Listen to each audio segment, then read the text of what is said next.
SIR এর hearing চলাকালীন কার্যত রণক্ষেত্র হয়ে উঠল মালদা জেলা স্কুলের হেয়ারিং কেন্দ্র।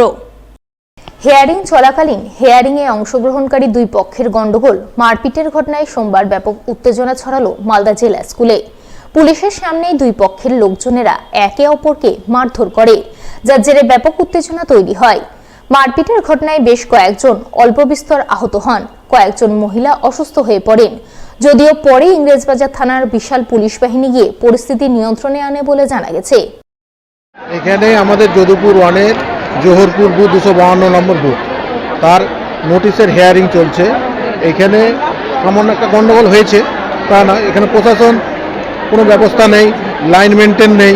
এখানে মহিলা ও ছেলেদের লাইন একটাই, ঢোকার রাস্তা একটাই, ওইখানে নিয়ে একটু গন্ডগোল হয়েছে আমাদের মধ্যে, ধাক্কাধাক্কি হয়েছে।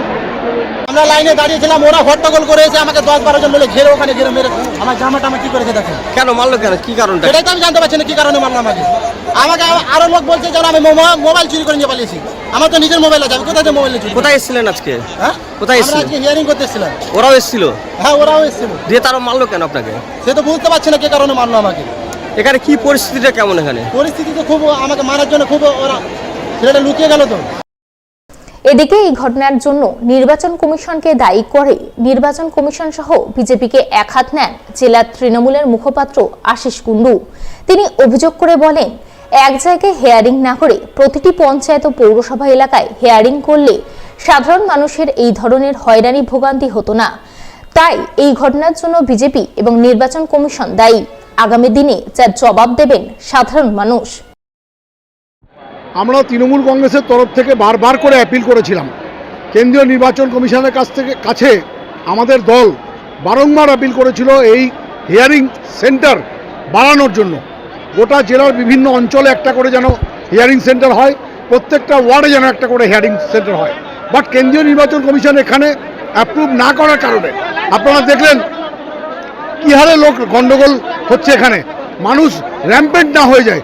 একটু আগে আপনারা দেখলেন রাজিয়া বিবি, আমাদের বুদিয়া নরহাট্টার ভদ্রমহিলা, তিনি অসুস্থ হয়ে গিয়ে হসপিটালে তিনি মৃত্যু যন্ত্রণায় ছটফট করছেন। এইভাবে কেন্দ্রীয় নির্বাচন কমিশন এবং সাম্প্রদায়িক শক্তি বিজেপি কিভাবে মানুষকে অত্যাচার করছে, এসআইআর এর নাম করে ভোটার লিস্ট থেকে ভোট কাটার জন্য, চক্রান্ত করার জন্য এইভাবে মানুষকে হয়রানি করছে। এর বিরুদ্ধে আমাদের লড়াই থাকবে। 26-এর নির্বাচনে সারা বাংলার মানুষ, সমস্ত ধর্ম বর্ণের মানুষ ঐক্যবদ্ধ হয়ে এই সাম্প্রদায়িক বিজেপিকে বাংলা থেকে উৎখাত করবে। এসআইআর এর হেয়ারিং এর দীর্ঘ লাইনে দীর্ঘক্ষণ ধরে দাঁড়িয়ে থাকার সময় হঠাৎ করেই অসুস্থ হয়ে পড়লেন এক মহিলা। অসুস্থ মহিলাকে পুলিশের পক্ষ থেকে তড়িঘড়ি উদ্ধার করে গাড়িতে চাপিয়ে পাঠানো হয় মালদা মেডিকেল কলেজ হাসপাতালে। সোমবার এমনটাই ছবি নজরে আসে মালদা জিলা স্কুলের হিয়ারিং কেন্দ্রে। জানা গেছে অসুস্থ মহিলার নাম রাজিয়া বিবি, বাড়ি ইংরেজবাজার ব্লকের নরহাট্টা অঞ্চলের 176 নম্বর বুথ এলাকায়। তার পরিবারবর্গের অভিযোগ, রাজিয়া বিবিকে আজ নিয়ে 3 দিন হিয়ারিংয়ে ডাকা হয়েছে। হিয়ারিংয়ে তারা যে ডকুমেন্ট দেখাচ্ছেন তা গ্রহণ হচ্ছে না, যে ডকুমেন্ট চাওয়া হচ্ছে তা তাদের কাছে নেই। ফলে পরপর 3 দিন হিয়ারিং হয়রানির কারণে আজ রাজিয়া বিবি হঠাৎ করে গুরুতর অসুস্থ হয়ে পড়েছেন। আমি হিয়ারিং এর জন্য এসেছি, আমার বইয়ের হিয়ারিং আছে, এটা দিয়ে 3 বার ডাকা হচ্ছে। প্রথমবার ছিল 17 তারিখ, 17 তারিখে হয়নি, কাগজ রিটার্ন করে দিয়েছে। আবার 27 তারিখ ডাকলো, 27 তারিখে কাগজ জমা নিল, ইয়েরও সব সাইন করে দিয়েছে। সাইন করার পরেও আবার রাত্রে বিএলও ফোন করে বলছে যে আজকে আবার আসতে হবে। কেন 11টার দিকে এইভাবে 2-3 বার করে ডাকছে কেন? বলছে কাগজ সাবমিট হয়নি, আবার আসতে হবে, ডকুমেন্টস ঠিক নাই।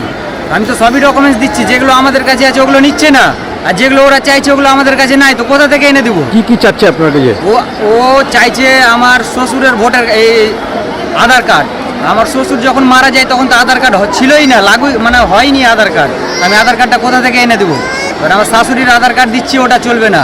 আমার বউয়ের voter card, Aadhaar card, PAN card, ration card, Swasthyasathi card এগুলো দিচ্ছি, নিচ্ছে না, যেগুলো অ্যালাউ নাই। স্কুল সার্টিফিকেট দিচ্ছি, অ্যালাউ নাই। মাধ্যমিক অ্যাডমিট চাইছে, মাধ্যমিক সার্টিফিকেট চাইছে, ওগুলো কোথায় পাবো? তো পড়েনি অত দূর। এই জন্য শুধু হ্যারাসমেন্ট করছে। এটা দিয়ে 3 বার হয়ে গেল টাকা। ঘটনায় এসআইআর হয়রানির অভিযোগ তুলে নির্বাচন কমিশনের বিরুদ্ধে ক্ষোভ প্রকাশ করেন জেলা তৃণমূলের সাধারণ সম্পাদক গৌতম দাস। প্রচুর পরিমাণ মানুষকে একসাথে হেয়ারিংয়ে ডেকে নিয়েছে এবং সময় অল্প, প্রায় নহাট্টা অঞ্চলের 10,000 ভোটারকে হেয়ারিংয়ে ডেকেছে আর একজন এআরও। তো সেই অবস্থার মধ্যে দিয়ে চরম হুড়োহুড়ি, একজন ভদ্রমহিলা রাজিয়া বিবি তার নাম, 176 নম্বর বুথ হচ্ছে আমাদের নহাট্টার, অসুস্থ হয়ে গেছেন। দেখে তো মনে হলো যে স্ট্রোক করে গেছেন এই ভিড়ের মধ্যে। তো এই অবস্থা, মানুষের জীবন নিয়ে নির্বাচন কমিশন ছিনিমিনি খেলছে, এটা বন্ধ হওয়া উচিত। এসআইআর সংক্রান্ত বিভিন্ন সমস্যা ও অভিযোগ তুলে ধরে সোমবার মালদা জেলা শাসকের দ্বারস্থ হলেন মালদা তৃণমূল নেতৃত্ব। তৃণমূলের জেলা কমিটিতে থাকা রাজ্যের মন্ত্রী সাবিনা ইয়াসমিন, মন্ত্রী তাজমুল হোসেন, বিধায়ক আব্দুর রহিম বক্সি, চন্দনা সরকার, জেলা পরিষদের সভাধিপতি লিপিকা বর্মন ঘোষ, ইংরেজবাজার পৌরসভার চেয়ারম্যান কৃষ্ণেন্দু চৌধুরী সহ অন্যান্যরা মিলে এদিন জেলা প্রশাসনিক ভবনে যান। জেলা শাসক প্রীতি গোয়েলের সঙ্গে দেখা করেন। তার কাছে এসআইআর সংক্রান্ত নানান সমস্যা অভিযোগের কথা তুলে ধরেন এবং এসআইআর হয়রানি বন্ধের দাবি জানান। পরে জেলা তৃণমূল সভাপতি আব্দুর রহিম বক্সি সংবাদ মাধ্যমের মুখোমুখি হয়ে অভিযোগ করে বলেন, আজকে আমরা তৃণমূল কংগ্রেস মালদা জেলা কমিটির পক্ষ থেকে বিশেষ করে জনপ্রতিনিধিরা যারা আছেন তারা আমরা সকলে মিলে সম্মানীয় ডিএম মালদা জেলার তার কাছে গিয়েছিলাম। এই যে এসআইয়ের যে সমস্যাগুলো হচ্ছে, হেয়ারিং যে সমস্যাগুলো হচ্ছে, বিভিন্ন ধরনের বারে বারে নোটিশগুলো চলে আসছে, এলডির যে সমস্যাগুলো সবচাইতে বড় করে দেখা দিয়েছে, যে লক্ষ লক্ষ নাম বারে বারে করে চলে আসছে। সম্মানীয় মুখ্যমন্ত্রী সুপ্রিম কোর্টে যে মামলা করেছিলেন সেখান থেকে মহামান্য সুপ্রিম কোর্ট রায় দিয়েছিলেন যে একসাথে ঘোষণা করে দিতে হবে যে কতজনের নাম এলডিতে আসছে। তো সেটা ঘোষণা করে লিস্ট টাঙিয়ে দেওয়া হবে। সেই লিস্ট টাঙানো হয়েছে, ডিএম অফিসের পক্ষ থেকে সেই লিস্টটা টাঙানো হয়েছে, জানানো হয়েছে। তারপরেও বিভিন্ন ধরনের সমস্যাগুলো, ছোটো ছোটো সমস্যাগুলো হচ্ছে, সেটা নিয়ে আমরা আলোচনা করতে এসেছিলাম। তিনি আমাদের আলোচনাগুলো শুনেছেন এবং তিনি পজিটিভ অ্যান্সার আমাদেরকে দিয়েছেন এবং তিনি বলেছেন যা যা আমাদের ডকুমেন্টসের প্রয়োজন ছিল, যে আমরা যে কথাগুলো ওনার সামনে তুলে ধরেছিলাম, তিনি বলেছেন যে অতি সত্বর আমাদেরকে উনি জানিয়ে দিবেন। যে তথ্যগুলো আমরা চেয়েছি ওনার কাছে, সবটা রেডি ছিল না, যেহেতু অনেকগুলো তথ্য আমরা আগে থেকে আগাম জানান দিইনি বা আমাদের মেমোরেন্ডাম সেরকম আগাম থেকে দেওয়া ছিল না। আমাদেরটা শুনে উনি বলেছেন যে আমি আপনাদেরকে অতি সত্বর জানিয়ে দিই।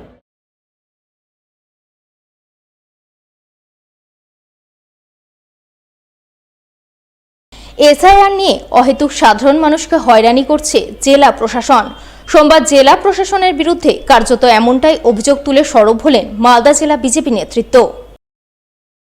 এদিন বিজেপির দক্ষিণ মালদার সভাপতি অজয় গাঙ্গুলি, উত্তর মালদার সভাপতি প্রতাপ সিং, মালদা কেন্দ্রের বিজেপি বিধায়ক গোপাল চন্দ্র সাহা, বিজেপি নেতা গৌরচন্দ্র মণ্ডল, নীলাঞ্জন দাস সহ অন্যান্যরা মিলে জেলা প্রশাসনিক ভবনে যান জেলা শাসকের সঙ্গে দেখা করতে, তার কাছে ডেপুটেশন দিতে।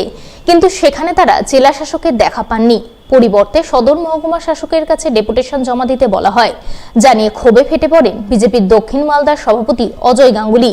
তিনি অভিযোগ করে বলেন, এসআইআর নিয়ে অহেতুক সাধারণ মানুষকে হয়রানি করছে জেলা প্রশাসন, তাই হয়রানি বন্ধের দাবিতে তারা জেলা শাসকের কাছে ডেপুটেশন দিতে এসেছেন, কিন্তু জেলা শাসক নেই। সদর মহকুমা শাসককে ডেপুটেশন দিতে বলা হচ্ছে, কিন্তু তারা জেলা শাসকের কাছে ডেপুটেশন দিতে চান, তাই জেলা শাসককে না পেলে তারা অবস্থান ধর্নায় বসবেন।